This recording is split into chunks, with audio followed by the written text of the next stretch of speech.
My GF filed a restraining order, claiming I was abusive for questioning her luxury spending, expecting to trap me. Instead, she trapped herself. The court order became my greatest weapon, and I didn't even have to lift a finger. Hey, Reddit. So, I got served with a restraining order at work by my girlfriend of 3 years. The claim? That I was emotionally abusive for asking about her spending habits. Instead of fighting it, I decided to comply with it 100%. Turns out, giving someone exactly what they asked for can unravel their entire world faster than anything else.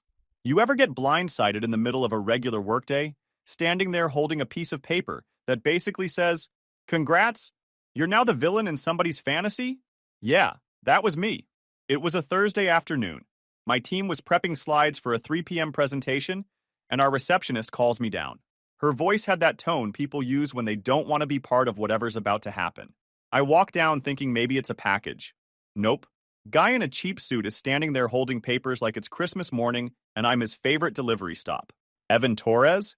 He says like he's not holding my name in bold letters right there. I nod. He hands me a stack of documents, and then he's gone before the automatic doors finish closing. Smooth. I skim the first page and nearly laugh out loud in the lobby. My girlfriend, well, ex now, Sandy Tate, had filed an emergency protective order against me. 3 years together, and apparently I'm such a dangerous monster she had to run to the court system. The abuse, she claimed? Texts where I asked her why she spent $1,800 at Bloomingdale's when she'd been crying broke the week before. Another smoking gun was an email where I suggested we set up a budget. A budget. Apparently, Microsoft Excel is domestic terrorism now. The statement she wrote was even better. According to Sandy, my asking questions like, "Didn't you say you couldn't afford your car payment?" while she was rocking brand new designer shoes was controlling behavior. She said I interrogated her about every purchase, creating a hostile environment. Hostile environment? Lady, I was paying for that environment. Let me break it down for you. She had 4 credit cards in her name. All of them I'd been paying off every month. Her luxury apartment? Lease had my name as guarantor because her credit was already a dumpster fire before I showed up. Her car insurance? On my policy. Phone plan? On my account. Streaming services, groceries, even random Target runs? Me. I wasn't just her boyfriend. I was basically a one-man bailout program. So yeah, when she dropped $1,800 at Bloomingdale while claiming she couldn't afford gas, I asked questions. And now, legally speaking, that made me abusive. Cute. The restraining order spelled it all out. I had to stay 100 yards away, no direct or indirect contact. Basically, she wanted me erased from her life. Except, of course, she still expected my wallet to hang around. That was the part that made me grin like an idiot in the middle of my office lobby. She had no clue what she'd just triggered. See, I'm not the type to cry, argue, or beg. That's wasted energy. Sandy wanted space? Fine. She'd get more space than she could handle. I walked right back upstairs, sat down at my desk, opened my banking apps, and got to work like I was about to run a hostile takeover. Step 1. All 4 credit cards? Canceled payments. They were in her name, not mine. Perfectly legal. She can explain the balances to Visa herself now. Step 2. Car insurance. Removed her as an authorized driver. Enjoy calling around for your own policy, princess? Step 3. Lease guarantee. The lease was up for renewal in about a month, and I told the complex I wouldn't be re-signing as guarantor. That gave Sandy 30 days to either qualify on her own credit or rope in another cosigner. When she failed, the landlord issued a pay-or-quit notice, then filed in housing court. A couple of weeks later, the judge signed off on the eviction. About 6 weeks after I'd pulled out, deputies were standing in her living room while she screamed about being punished for independence. Step 4. Every subscription she mooched, Netflix, Hulu, Disney+, HBO, passwords changed before she could even pick a show. Phone plan, scheduled removal at the next billing cycle. Within an hour, I had severed every financial tie. My inbox filled with confirmation emails, each one sweeter than the last. I forwarded them all to my personal email, like I was collecting trophies. And here's the thing. While all this was happening, I wasn't angry. I was actually calm, focused, almost entertained. Because if she wanted to paint me as controlling, what better way to prove I wasn't than by giving her total financial independence? No more scary questions about money. No more hostile environment. Just her and her bills. Happily ever after. Meanwhile, I still had to go into that 3 p.m. meeting. My coworkers had no idea I'd just been legally accused of being an abusive sugar daddy. I walked in, nailed the presentation, got a couple compliments from my boss, and carried on like nothing happened. Because honestly, it was nothing to me anymore. That night, my phone stayed silent. No texts, no calls. I treated it like it worked both ways. For my sanity, zero contact from me, and zero access for her. For the first time in years, my evening was peaceful. No, can you send me money for this? No, babe, my card got declined again. Just silence. And it was beautiful. I sat there thinking about all the times I'd pulled her out of financial quicksand.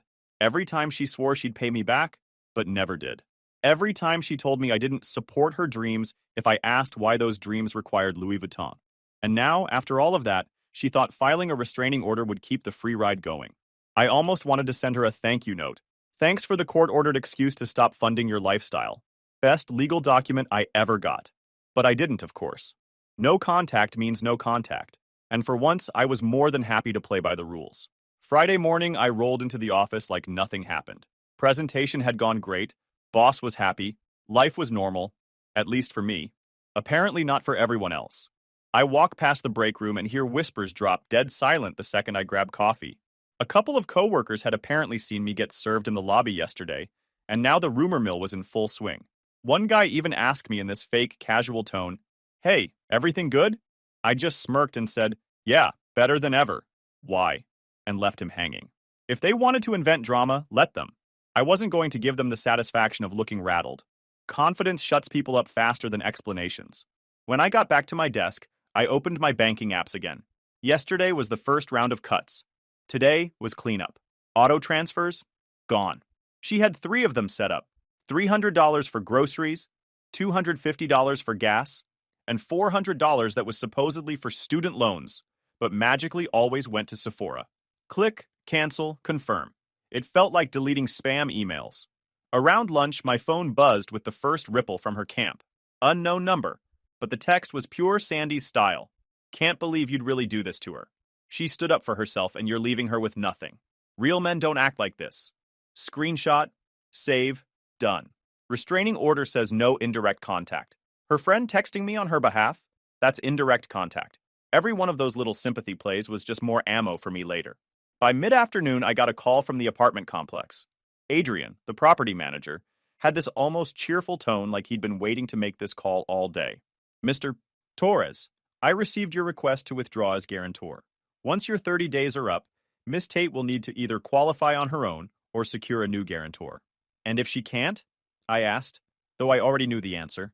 "Then she'll need to vacate the premises or face eviction proceedings?" Beautiful.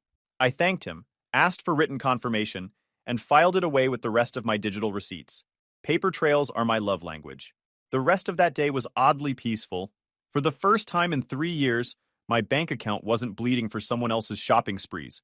I sat at my desk, did my actual job, and realized how much mental energy I used to waste worrying if she was blowing through money again.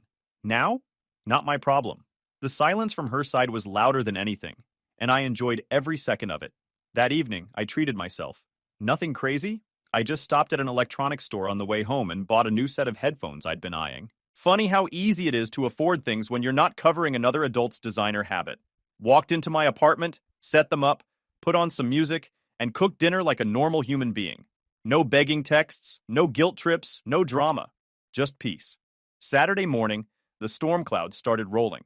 Not literally, just in the form of a phone call from a lawyer. Guy introduced himself as Henry Hutchins, representing Miss Sandy Tate. His voice had that fake calm lawyers use when they know they're about to ask for something ridiculous. "Mr. Torres, I believe there's been a misunderstanding regarding the protective order." I leaned back in my chair, sipping coffee. What misunderstanding? It seemed pretty clear. No contact. Yes, well, my client has discovered some complications. Several of her financial accounts seem to have been closed. Correct.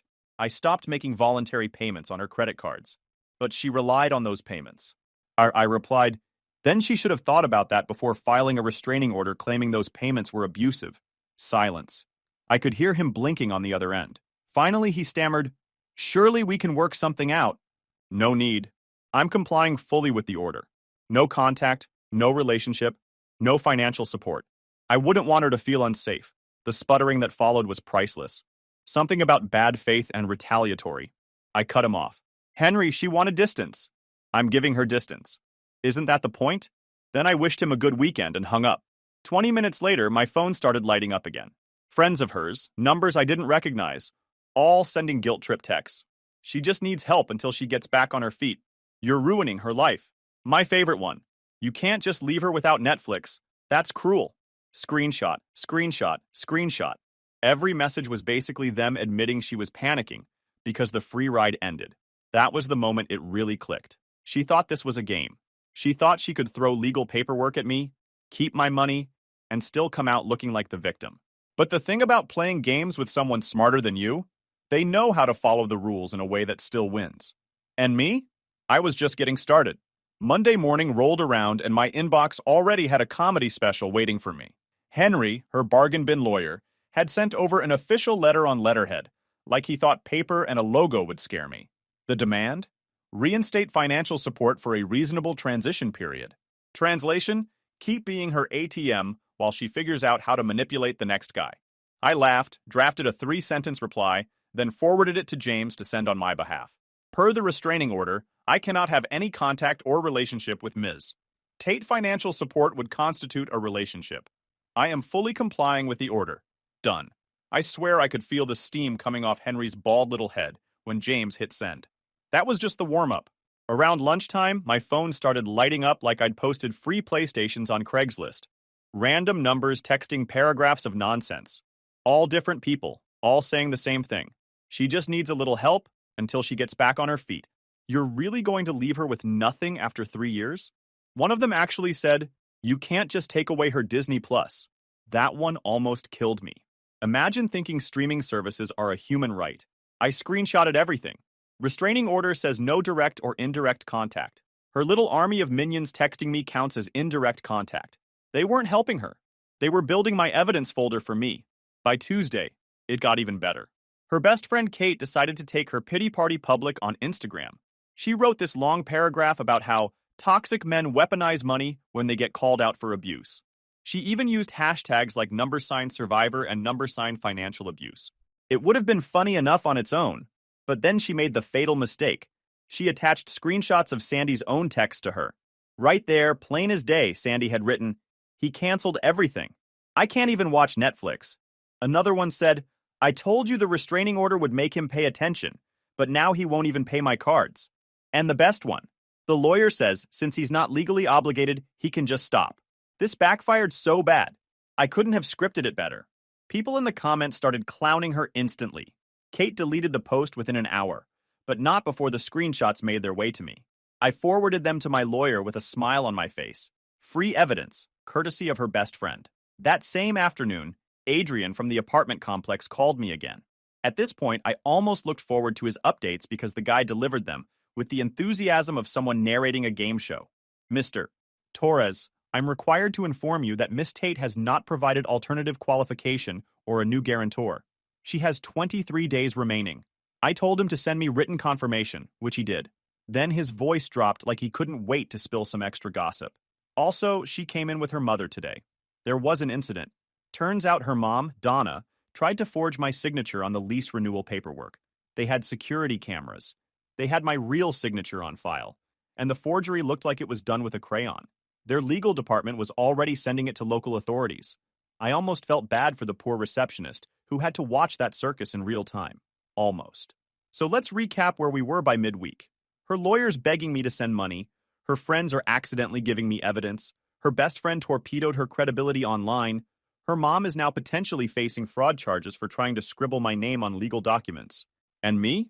I was sitting on my couch with a brand new pair of headphones I bought using money I wasn't wasting on her. Cooking dinner in peace. Watching this all unravel like it was free entertainment. Here's the thing about people like Sandy and Donna. They've lived their whole lives thinking rules don't apply to them. They lie. They spend. They manipulate. And somebody else always cleans up the mess. The restraining order was supposed to scare me into being that cleanup guy forever. Instead, it gave me the perfect exit. No guilt, no strings, no, maybe I should help just a little. Every attempt they made to claw back control just dug them deeper into their own mess. By the time I shut down my laptop that Friday, I realized something. For the first time in years, I wasn't stressed about someone else's chaos. My bills were my bills. My money was my money. And Sandy? She was drowning. And every move she made to grab onto me was just another violation of the very order she filed. The dominoes were tipping, and I was more than happy to watch them fall. By the next week, the panic started leaking through every corner of her life. First came another call from Henry, her bargain bin lawyer. This time, he didn't even bother with the fake confident tone. He sounded like a guy trying to keep a customer from canceling their cable plan. Mr. Torres, my client is prepared to drop the restraining order if you agree to resume financial support. That one nearly made me spit coffee all over my desk. The irony was perfect. She filed paperwork claiming I was abusive, but now she wanted to trade it away in exchange for money. I told him calmly, almost politely, that the order was for her protection. I wouldn't dare make her feel unsafe by having it dissolved early. If she felt threatened, it was in her best interest to keep it in place. He stammered something about mutual dissolution, and I said no thanks. I'd adjusted just fine. He didn't know what to say after that. Silence is a beautiful thing. While Henry flailed, Sandy's finances started collapsing like a tent in the wind. On Tuesday morning, I got tipped off through a mutual friend's Instagram story. A tow truck hauling off her car in broad daylight. Bright orange sticker on the windshield. Her standing on the curb looking furious, recording the driver like it was going to change anything. That was pure karma. Turns out she hadn't made a payment in 4 months. She'd been using the money I gave her for car payments to buy purses, shoes, and trips with her friends. Without my deposits, there was nothing left to cover the hole. Kate tried to spin it on her Instagram with a sob story about how abusers take women's transportation to isolate them, but the comments section wasn't having it. One guy flat out asked, "Wait, if he was paying for her car and stopped, how's that abuse? Isn't that just her bill?" That comment got more likes than Kate's post itself. The whole thing disappeared within hours. It didn't stop there. Her credit cards started failing one by one. I wasn't even trying to keep tabs, but word travels fast when drama is this juicy. Friends of hers let it slip that she'd maxed out all her cards in 3 days. Apparently, she went on a panic shopping spree, thinking I'd cave and bail her out like always. Instead, she got hit with declined transactions and overdraft fees. I almost wished I'd been there to see her face at the checkout counter when the plastic stopped working. Almost. Then came the call I'd been waiting for. Quick pause, fellas. YouTube just dropped this new hype feature. If you're hooked on this story, smash that hype button. It tells YouTube this video deserves to blow up, and it keeps even crazier stories coming your way. Thanks so much for your support. All right, back to the drama. Adrian, the apartment manager, rang me up. "Mr. Torres, I thought you should be updated. Ms. Tate's guarantor paperwork has been referred to the police. We have clear evidence of attempted forgery and multiple fraudulent signatures." And I leaned back in my chair with the biggest grin. He explained that Donna, her mother, had tried not once but several times to forge my signature. Lease renewal forms, fake proof of insurance documents, even one where she scribbled my name to make it look like I'd authorized her as some kind of guardian for Sandy. Guardian. For a 28-year-old woman. She left the paperwork at the leasing office to pass off as legit, but they had my real signature on file and cameras rolling. The complex sent everything straight to their legal department, and then to the cops. Their legal team passed everything straight to local authorities. When the police dug in, it only got worse for them. Sandy claimed she had no idea what her mom was up to, but the subpoenaed text messages told the real story. "Mom, just sign it, he won't notice. His signature is easy. If you do the insurance thing, I can get my car back." That line was a personal favorite. The level of stupidity it takes to text something like that blows my mind. Henry must have seen those texts too, because by Friday he officially withdrew as her lawyer. Apparently, being tied to clients engaged in identity theft wasn't worth risking his license. Can't blame him. Her replacement attorney was a guy named Rick, who looked like he advertised on late-night TV. First thing he did was send me some laughable demand letter about emergency spousal-like support due to her dire circumstances. My lawyer James didn't even need an hour to fire back. Our client notes that requesting financial support from someone Ms. Tate claims is abusive would place her in further danger. We cannot, in good conscience, facilitate such a reckless request. That was legal speak for not a chance. While all this chaos unfolded on her end, my life was doing the opposite. I'd signed up for a cooking class, started hitting the gym again, and finally bought myself that espresso machine I'd been eyeing. Money I used to funnel into her black hole of debt and handbags was now fueling my own upgrades. It was insane how fast my savings piled up once I wasn't covering another adult's lifestyle. At work, people noticed I seemed lighter, more focused. They thought it was just the headphones I bought, or the fact that I'd been smiling more. They had no idea it was because I wasn't paying $3,500 a month to keep someone else's credit alive. By the end of the month, the scorecard looked like this. Sandy had no car, maxed out credit cards, a landlord counting down eviction days, and a mom now facing criminal charges. Her lawyer had bailed, her new one was hopeless, her friends were backing off, and her public sob stories kept blowing up in her face. On my side, a clean slate, peace at home, and a stack of evidence so thick no judge on earth would buy her narrative again. The best part? I hadn't lifted a finger beyond complying with her own restraining order. I didn't chase her, I didn't argue, I didn't even text. I just stayed away like she asked. And every time she tried to pull me back in, she dragged herself deeper into the hole. Watching her world unravel without me was like the best show I never had to pay for. And the season finale? It was only just getting started. Sandy must have realized the walls were closing in because her next move was straight desperation. She launched a GoFundMe with the title, "Help a DV Survivor Escape Financial Abuse." The write-up read like a bad melodrama. She claimed she'd finally stood up to my years of emotional and financial control. And in retaliation, I had cruelly cut off her lifeline. She asked for $10,000 to rebuild her life. The photo she posted was the cherry on top. A sad selfie in a hoodie with no makeup, like she was trying to look like she'd just walked out of a shelter instead of a department store. 3 days later, she had raised a whopping $43. That's it, 43. Half of it was probably from Kate, and the rest from family members who hadn't caught on yet. Nobody else was buying her sob story.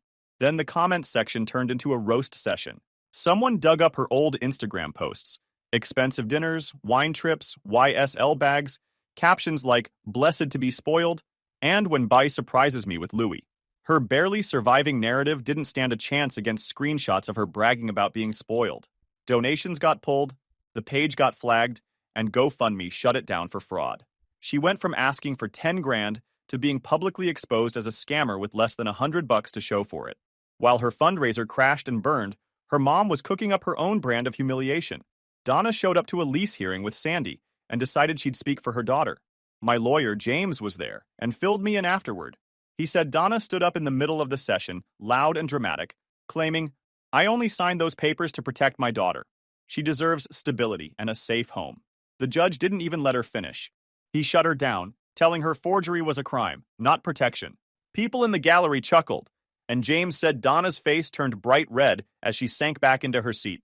You can't buy that kind of humiliation? Getting corrected by a judge in front of strangers? That sticks. As if things couldn't get worse for them. I got a call that night from someone I never expected. Frederick, Sandy's dad. Divorced from Donna years ago, he'd never once contacted me during my relationship with Sandy. His voice was calm, tired, and brutally honest. "Evan, I wanted to apologize," he said. "I know what my daughter is like. I went through the exact same thing with her mother. False accusations, financial games, forgery. It's the same routine. You're handling it the right way. Don't cave. They'll push until they realize you won't break." Hearing that from him was like someone flipping on a light switch. It wasn't just Sandy being spoiled. It was a cycle. Donna ran this scam during their divorce, and now Sandy was running the same playbook on me. I told him I appreciated the honesty. He sighed, almost like he was warning me, and said, "She's already looking for the next guy." That's what they do. Cold words, but you could tell they came from experience. Meanwhile, Kate tried once again to resurrect the financial abuse narrative on Twitter. She typed up another rant about how I used money to keep Sandy trapped, and how cutting off support after abuse is just another form of abuse. But Twitter isn't Instagram. The replies came fast. People started posting screenshots of Sandy's own texts. "I told you the restraining order would make him pay attention, but now he won't even pay my cards." Those screenshots spread like wildfire, and Kate was roasted so hard she deleted the post within hours.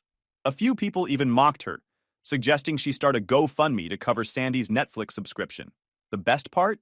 I didn't lift a finger. I never posted my side, never argued online, never tried to defend myself.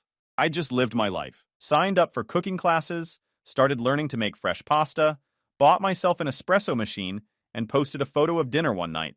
While Sandy and Donna scrambled to spin a narrative that was collapsing faster than her credit score, I was enjoying peace, savings, and actual hobbies.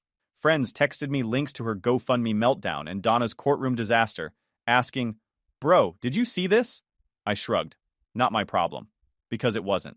For years, she told me I was too controlling with money, that I was holding her back. Now the world was seeing what life looked like when nobody covered for her. She wasn't being held back. She was sinking under the weight of her own bad decisions. The harder she tried to paint me as the villain, the more obvious it became she was the architect of her own downfall. By the end of that week, she was broke, humiliated, and exposed. Her GoFundMe dead in the water. Her mom laughed out of court. Kate mocked off the internet. And her dad? Quietly admitting he'd seen this all before. Meanwhile, my savings account was fattening. My lawyer was giddy with how much evidence we had stacked up. And I was drinking lattes in peace. And the eviction clock? Still ticking loud. The countdown hit single digits before Sandy even realized the train was coming. Adrian, the property manager, kept me updated every step of the way. He almost seemed to enjoy it, probably because she'd been a headache for his staff too. She hasn't provided a guarantor, hasn't qualified on her own. She's officially on notice, he told me in his usual upbeat tone.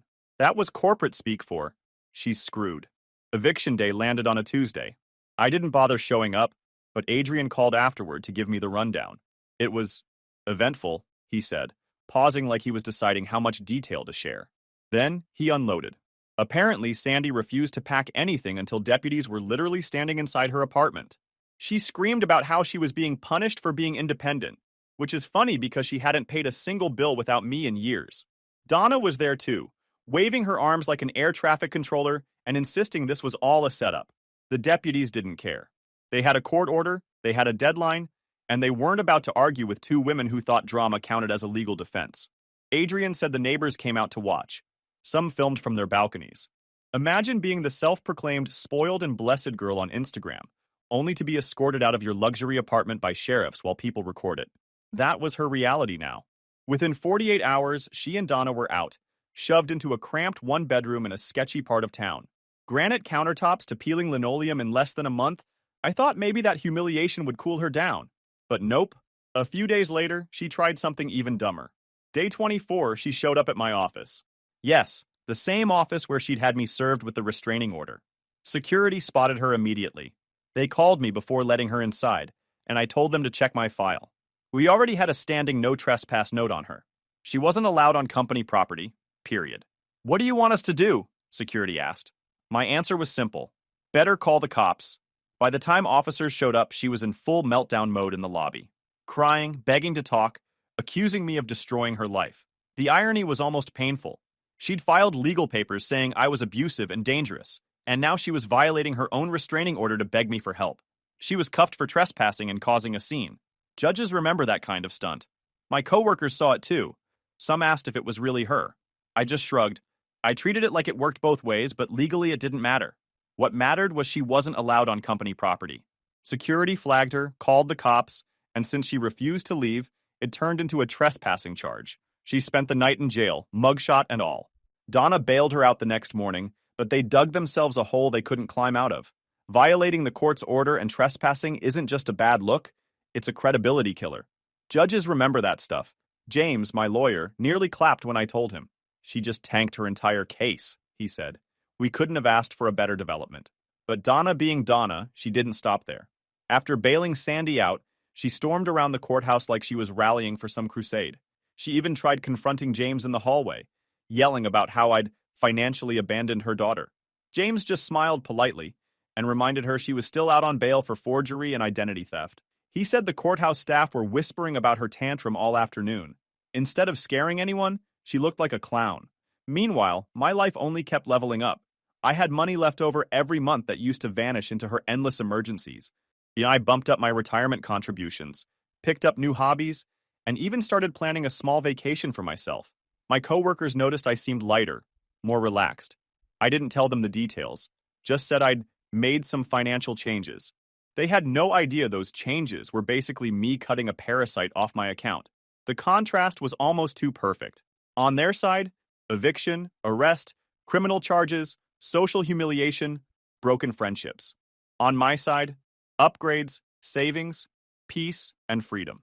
For years, she told me I was too controlling about money. Turns out, the only thing holding her together was my control. Take that away. And she collapsed like a Jenga tower on the first pull. Friends of hers went quiet too. Kate had vanished from social media after getting roasted for her failed financial abuse campaign. Others stopped texting me altogether. Probably didn't want to be dragged into subpoenas or admit they'd backed the wrong horse. The empire of Sandy was gone. And me? I didn't need to gloat. I didn't post anything or brag to friends. Just kept stacking evidence and sipping coffee while their world crumbled. The beauty of it was that I didn't have to fight. I just followed the rules. She thought she was playing chess. She didn't realize I was the one flipping the board. The eviction, the arrest, the courtroom embarrassment. It should have been the wake-up call. But people like Sandy and Donna don't wake up. They just dig deeper. A few weeks after the dust settled, word got around through mutuals that they were crammed into a one-bedroom rental in a sketchy part of town. No city view, no granite counters, no concierge service. Just paper-thin walls and a leaky faucet. For a woman who once bragged about living like a queen, it was the downgrade of the century. Her credit score tanked to the low 400s. Every attempt to apply for new housing got shot down the second landlord saw her background check. The repossession, the eviction, the court filings, they all show up fast. She went from luxury handbags to folding shirts at a department store for $14 an hour. And even that job wasn't glamorous. People recognized her from the GoFundMe fiasco. Someone told me she had to quit after a coworker joked about starting a Help Sandy Pay for Netflix fundraiser. Her new relationship wasn't much better. She latched onto some poor guy named Gary, already asking him for money 2 months in. I heard about it from Frederick, who called me one more time just to say, she's working her way through the same routine. The new guy doesn't even realize it yet. He sounded more exhausted than angry. That's when it hit me. This wasn't a one-time disaster. This was who she was, and who Donna had raised her to be. Speaking of Donna, her charges stuck. She pled out to forgery and identity theft, ended up with probation, fines, and community service. The woman who used to sneer at me for not being man enough to treat her daughter like royalty was now scrubbing graffiti off city walls in an orange vest. Sometimes the universe really does balance the books. Meanwhile, I was thriving. With all that money freed up, I boosted my investments, built a solid emergency fund, and treated myself without guilt. I picked up new hobbies, reconnected with old friends, and actually had time to breathe. People around me noticed too. My coworkers said I looked 10 years younger. My family said I seemed calmer, sharper, and they weren't wrong. Cutting off a parasite doesn't just save your bank account, it saves your sanity. The restraining order, still active. She tried to have it dismissed, but the judge looked at her violation record and laughed it off. For your own protection, it stays, he said. That one line might have been the final nail. The weapon she thought would trap me turned into the wall that kept her out of my life, and I had no reason to take it down. Every once in a while, I'd run into people who used to be in her circle. Kate tried to duck away from me at a grocery store once. I didn't let her off the hook. "How's Sandy doing?" I asked with a straight face. She looked like she wanted to melt into the cereal aisle. "She's working, living with her mom." I nodded and said, "Good for her. Sounds like independence is working out." She had no comeback. That's when I realized something important. I didn't need revenge. They were doing it to themselves. Every lie they told, every scam they tried, every tantrum they threw, it all backfired. All I had to do was stay calm, follow the rules, and let them self-destruct. To anyone reading this who's ever been in a similar spot, don't play their game. Don't argue. Don't beg. Don't try to save someone who doesn't want to be saved. Protect yourself. Document everything, and let them face their own consequences. People like Sandy want your money, not your partnership. People like Donna want control, not fairness. And when they push too far, the best response isn't rage. It's compliance. Enthusiastic, complete, unbreakable compliance. She filed a restraining order, thinking it would leash me. Instead, it cut her off from the only lifeline she had. She wanted space. She got the whole universe. She wanted my money without me, and ended up with neither. And me? I walked away lighter, richer, and freer than I'd been in years. Her downfall wasn't my revenge. It was just gravity finally doing its job.